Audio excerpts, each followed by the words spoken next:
CPIM Tripura রাজ্য কমিটির দুদিনের বৈঠক রবিবার থেকে মেলার মাঠ দর্শকদেব স্মৃতি ভবনে শুরু হয়েছে।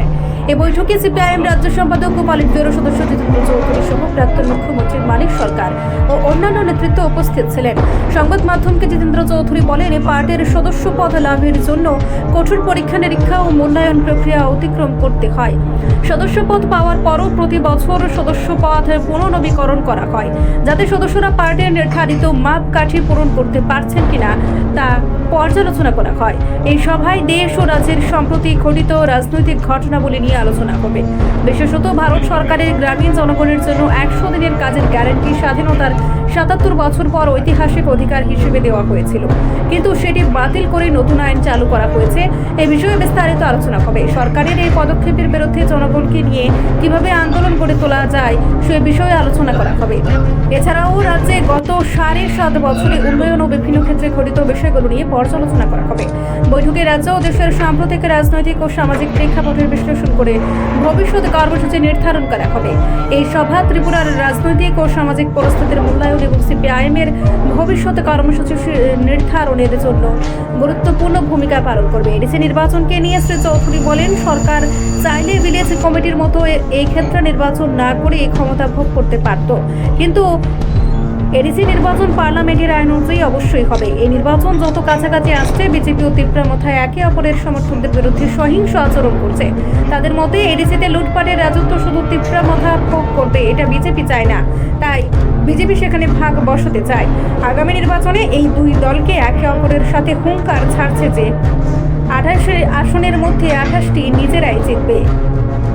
আজ এবং আগামীকাল আমাদের দিনের রাজ্য কমিটির সভা। সাধারণত প্রত্যেক 1.5 বা 2 মাস অন্তর অন্তর আমাদের সভা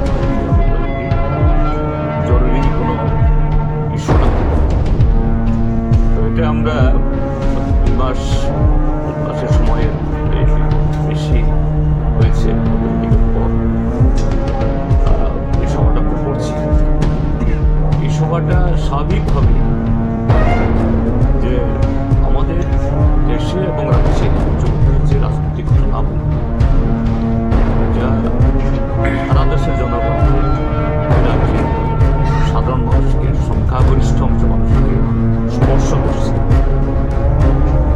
সেগুলো আমাদের আলোচনায় আসবে।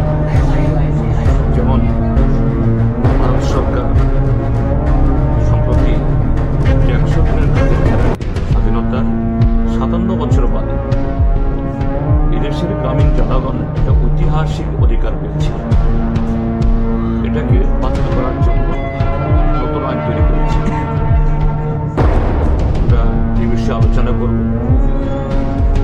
যে এই যে নতুন আইন চালু করে আমাদের অধিকারকে হরণ করছে, এতে আমরা সরকারের এই পদক্ষেপের বিরুদ্ধে কীভাবে আমরা জনগণকে নিয়ে আমরা পাই। দ্বিতীয় হলো যে উন্নয়ন এবং নানা নাম এ রাজ্যে এই যে বিগত 7.5 বছর, 7.5 বছর পর্যালোচনা হবে না, 2 মাসের ঘটনা বলেই আমরা আলোচনা করব। যে আইন শৃঙ্খলার অবনতি, তার মধ্যে এই নারী নির্যাতন, নেশাদ্রব্যের ব্যাপক পাচার ব্যবহার, দুর্নীতি এবং নানাভাবে যে আইন শৃঙ্খলার প্রায় সমস্ত ক্ষেত্রেতে যে একটা এই রাজ্যটা অন্যরকমভাবে একটা মানুষের বসবাসের অনুপযুক্ত হয়ে উঠেছে, এর বিরুদ্ধে জনগণকে কীভাবে আমরা সজাগ সতর্ক করে সরকারকে আমরা প্রতিহত করতে পারি। তারপর হলো সামনের একটা গুরুত্বপূর্ণ রাজনৈতিক সংগ্রাম আসছে, সেটা হলো এডিসি। সরকার ভিলেজ কমিটির মতো পারলে তো এটাও নির্বাচন না করেই বকলমে তারা ক্ষমতা ভোগ করতে পারবে না, কেননা পার্লামেন্টে আইন তৈরির মাধ্যমে দিতে হচ্ছে, কাজে আগামী মার্চ এপ্রিল হতেই হবে। কিন্তু আমরা কি দেখছি, এই নির্বাচন যত গনিয়ে আসছে যে বিজেপি জোট সরকারের 2 শরিক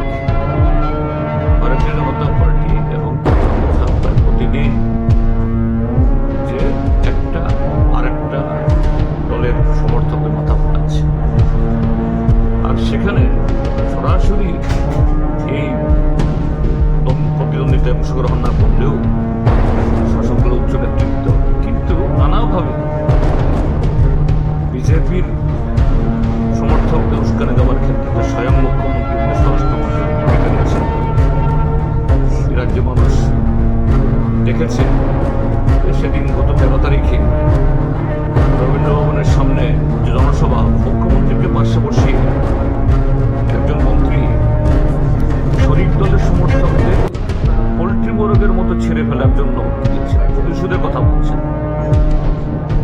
ঠিক তেমনি ত্রিপুরামথার সমর্থকরা এই বিগত 1.5-2 মাসে প্রায় 13-14টি ঘটনা এরকম হয়েছে, যেখানে পার্টি অফিস পোড়ানো, বিরোধীদের এই সমর্থকদের মাথা ফাটানো ইত্যাদি ঘটনাগুলো ঘটেছে।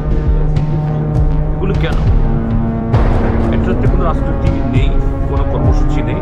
আসল কথাটা হলো এডিসিতে যে লুটপাট রাজত্ব, এটা একা ত্রিপুরামথা মুখ করবে কেন? এখানে বিজেপি সেখানে ভাগ বসাতে চায়। আগামী নির্বাচনে সেভাবেই তারা এই দুই দলের হুঙ্কার ছাড়ছে, 28-28 জিত। এই জায়গায় আমাদের পার্টি, আমরা এই নির্বাচনে আমাদের প্রস্তুতি রণনীতি কি হবে এই সম্মেলন আমরা অর্জন। তার পাশাপাশি হলো যে প্রত্যেক বছরে আমাদের পার্টির নিয়ম অনুযায়ী আমরা আমাদের পার্টির সম্পর্কে পর্যালোচনা করে থাকি। এটা সাংগঠনিক প্রক্রিয়া, সে সম্পর্কেও যে সাংগঠনিক অনেক পদক্ষেপ গ্রহণ করবো। এটাই আজ এবং আগামীকাল আমাদের আলোচনার প্রধান বিষয়, এবং এগুলো উপরে আলোচনা করার মধ্য দিয়ে আগামী দিনের কর্মসূচি করব। এই হলো আমাদের আলোচনার বিষয়। আমাদের সম্পূর্ণ অভিযান্ত্রিক হয় না।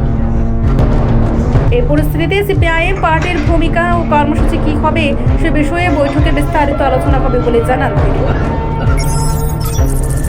রিপোর্ট সংবাদ প্রতীক্ষা।